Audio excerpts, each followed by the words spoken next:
पाकिस्तान के F-16 विमानों की मरम्मत के लिए अमेरिकी मदद पर भारत भड़क गया। भारत ने इस मिलिट्री ड्रिल पर अमेरिका से कड़ा विरोध जताते हुए इसकी टाइमिंग पर सवाल उठाए।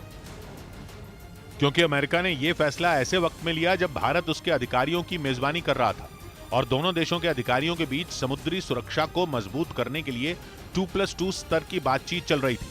अमेरिका की ओर से इस बैठक की अगुवाई दक्षिण और मध्य एशिया मामलों के सहायक विदेश मंत्री डोनाल्ड लू कर रहे थे, जिनके सामने भारत ने सख्ती से पाकिस्तान की मदद के मुद्दे को उठाया और साफ कर दिया कि अमेरिका ने उस फैसले के बारे में भारत को पहले नहीं बताया जिसका भारत की सुरक्षा पर गंभीर असर होगा, और उम्मीद जताई कि अमेरिका भारत की सुरक्षा को ध्यान में रखेगा। जिसके बाद अमेरिका की ओर से सफाई दी गई कि पाकिस्तान को F-16 लड़ाकू विमानों के रखरखाव के लिए मिलने वाले पैकेज में नए हथियार और गोला बारूद शामिल नहीं होंगे। लेकिन भारत ने अमेरिका की इस दलील को दरकिनार करते हुए आशंका जताई कि पाकिस्तान के F-16 लड़ाकू विमानों का टारगेट हमेशा वही रहेगा। ये जेवर के लिए पति के साथ झगड़ा नहीं करती, बल्कि खुद जेवर बनाकर बेचकर महीनों तक लाखों की कमाई करती हैं। आपको भी कमाना है तो फ्रीडम ऐप को अभी डाउनलोड कीजिए। और अमेरिका के साथ हुई मिलिट्री डील के बाद कबाड़ होने की कगार पर पहुंच चुके उसके F-16 फाइटर जेट एक बार फिर उड़ान भरने लायक हो जाएंगे, क्योंकि डील के तहत पाकिस्तान F-16 फाइटर जेट के लिए $45 करोड़ मतलब भारतीय रुपयों में करीब 3,600 करोड़ के उपकरण खरीद सकेगा।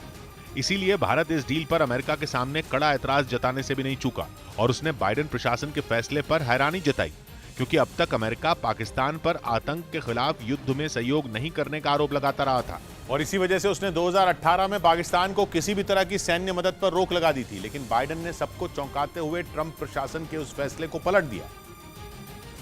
हालांकि यह पहला मौका नहीं है जब अमेरिका के राष्ट्रपति बाइडेन भारत के लिए विलेन साबित हुए हों। 1992 में भी बाइडेन के अड़ियल रुख की वजह से भारत को बड़ी कीमत चुकानी पड़ी थी। बाइडेन उस वक्त जॉर्ज बुश की सरकार में सांसद थे और भारत ने रूस की स्पेस एजेंसी के साथ 235 करोड़ रुपए का एक समझौता किया था, जिसके तहत भारत को अपने सैटेलाइट लॉन्च व्हीकल GSLV के लिए 7 क्रायोजेनिक इंजन मिलने थे, जिनकी तकनीक को साझा करने पर भी सहमति बन चुकी थी। लेकिन अमेरिका में बाइडेन की अगुवाई में इस डील का विरोध शुरू हो गया था। उन्होंने इसे खतरे से भरी हुई बताते हुए भारत को क्रायोजेनिक इंजन की तकनीक बेचने का विरोध किया था। बवाल बढ़ने पर अमेरिका ने डील होने पर रूस को आर्थिक मदद रोकने की धमकी दे दी थी, जिसकी वजह से यह डील ठंडे बस्ते में चली गई और भारत को अपना इंजन विकसित करने में करीब 15 साल का समय लग गया।